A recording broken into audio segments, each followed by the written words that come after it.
like it's a personality thing, or either the coach athletes love or the coach they tolerate. And if you believe that, you're going to spend your entire career frustrated, wondering why your program isn't stacking up or where you want it to be at. Because here's what most coaches miss: the way you show up on the floor every single day is not a personality trait, it is a skill. And like every other skill, you can build it and you can improve it. It can be broken down, it can be systematized, and it can be improved and progressed like everything else in our industry. Today, I'm going to give you an exact system that I use. I call it TEEL, TEEL. And by the end of this video, you are going to have the 4-part coaching framework you can apply this week that will change how athletes respond to you on the floor. Let's go. Before I break down TEEL, I need you to understand something about how athletes actually receive coaching. In my book, The Athlete Buy-In System, I talk about something called floor perception. Floor perception is essentially how athletes experience you when you are in the weight room with them. It has 2 layers. The first is the physical, where you stand, how you move, how you present yourself actually matters. The second variable, the words you use, how you use them, and when. TEEL lives in the second layer. It is a verbal system that drives your floor presence. And if your floor presence is weak, it does not matter how good your programming is.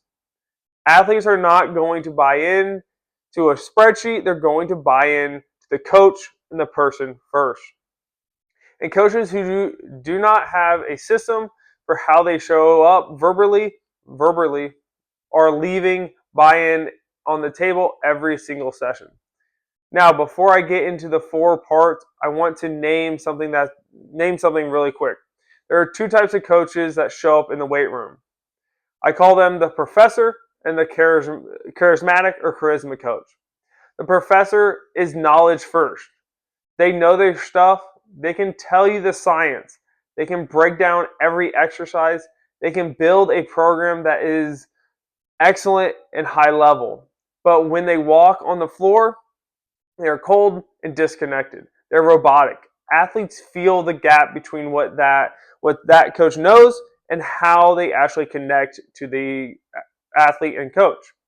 On the other side, you have the charisma coach. High energy, athletes love them. There's always something going on. But the lines between coach and peer gets blurry. There is not enough structure, and the program gets carried by the relationships instead of the system. Both of these coaches have a blind spot. And the first step is to fixing your floor game is knowing which one you are. Because TEEL is built to fill the gap for both. It gives the professor a framework for connection. It gives the charismatic coach a framework for structure. Now, let's get into it. The T in TEEL stands for teach. Teaching is the foundation. Every time an athlete steps on the floor, they need to know 3 things from you. What are they doing? How to do it? Why it matters. If any one of those 3 things is missing, you are leaving confusion on the floor. And confusion kills buy-in every single time. Now, here is where most coaches make a mistake. They dump everything at once. They walk up to an athlete on their first week doing a Romanian deadlift or RDL, and they hit them with every single cue they know. They read off a list of everything without even taking a breath. They do feet width apart, hinge from the hips, keep your spine neutral, soft knee, drive the floor away, stay stacked in your pelvis and rib cage, and the athlete is standing there completely overwhelmed. They're nodding like they understand something, but in reality, they understood nothing. That is not teaching. That is confusing someone loudly. And as coaches, we have to be able to teach, not confuse athletes. The system I use is called cue stacking. Instead of dumping everything at once, you layer your cues in stages. Stage 1 is the most important cue. The one thing that if they fix it, improves everything else. You teach that. You let them repeat it. You let them learn from it. You let them feel it. Then you go into stage 2. Then stage 3. Each stage gets progressively harder with the execution. You're not trying to fix everything at once. You're building a movement over time. That is teaching. And when the athlete feels like they are actually doing it, learning something, they come back.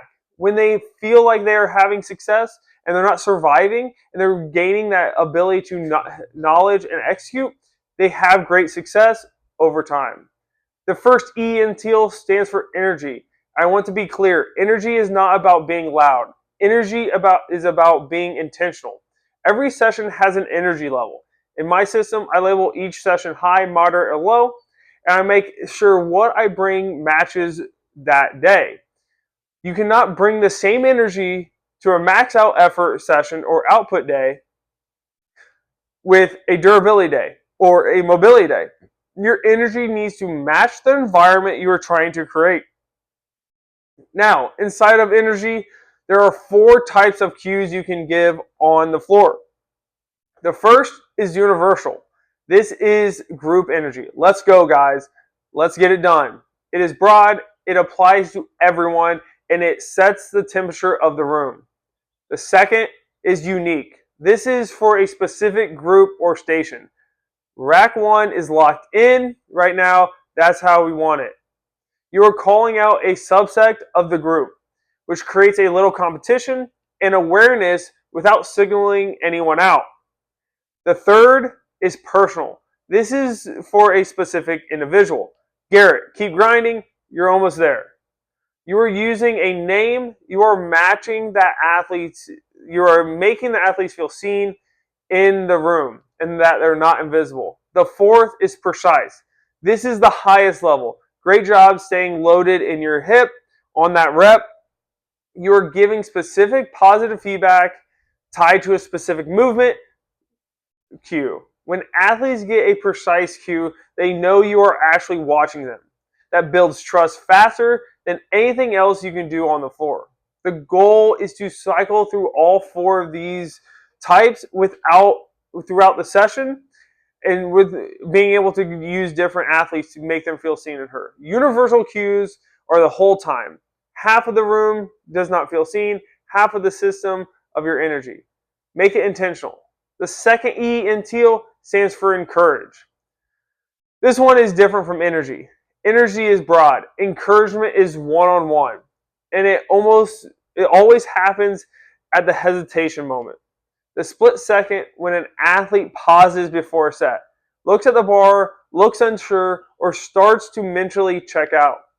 That is the moment you walk over, you keep it simple. You good? Let them talk. Then you deliver, I know you got this, I've seen you do it before, and you walk away. You do not have to lecture. No 5-minute pep talk. You catch the hesitation and you deposit belief. That is encouragement done right. Most coaches either miss that moment entirely because they are not watching closely enough, or they overdo it and they make the athlete feel called out in front of everyone else. Catch it early, keep it personal, keep it short, and get out of the way. The L in TEEL stands for lead.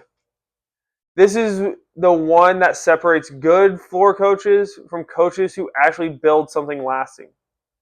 Leading happens off the floor. It is the quiet moments before practice starts, after sessions, in the hallways, in the weight room before everyone else shows up. It is asking real questions, not how's it going, but actually asking something real. It is listening to the answer. It is sharing your story when it is relevant. Not to make it about you, but to let them know you have been there before, you know how it feels, and you allow them to actually coach them on things. It is to say the 3 words most coaches never say. I believe in you. Not in a cheesy way, in a direct, serious coach to athlete way. Those 3 words said at the right moment to the right athlete will change how they show up for you from that day forward. Leading is also about scheduled intentionality. In my system, I build a TEEL moments into session plans the same way I build sets and reps. I know who I need to connect with this week. I know which athletes need a precise cue, which athletes need personal encouragement, and which athletes need real leadership in that moment with conversations and being able to connect with athletes. I do not leave buy-in to chance. I plan for it. Here is the takeaway, the system you are walking out of here with today. After your next session, pull out a piece of paper and run your 4 columns.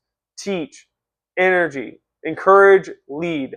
Under teach, do you know the cue progression from every exercise you are running today? Did you use cue stacking, or did you dump everything into the athlete? Under energy, did you use all 4 cue types? Universal, unique, personal, precise. Under encourage, did you catch a hesitation moment for at least one of your athletes? Under lead, did you have one real conversation off the floor this week? Grade yourself honestly. Most coaches who do this for the first time realize they are strong in one or two of these areas and almost completely absent in the others. That is your blind spot. That is where your buy-in is lacking. The goal is to not be perfect at all 4 of these every single day. The goal is to have a system for all 4 so that nothing gets left to chance. Buy-in is not random. It is a system, and the TEEL is one of the most important systems in that machine. If you want to go deeper on everything behind this, the athlete buy-in rate formula, the vocabulary influence, the full coaching system behind every piece of this lives in my book, The Athlete Buy-in System. The link is in the description.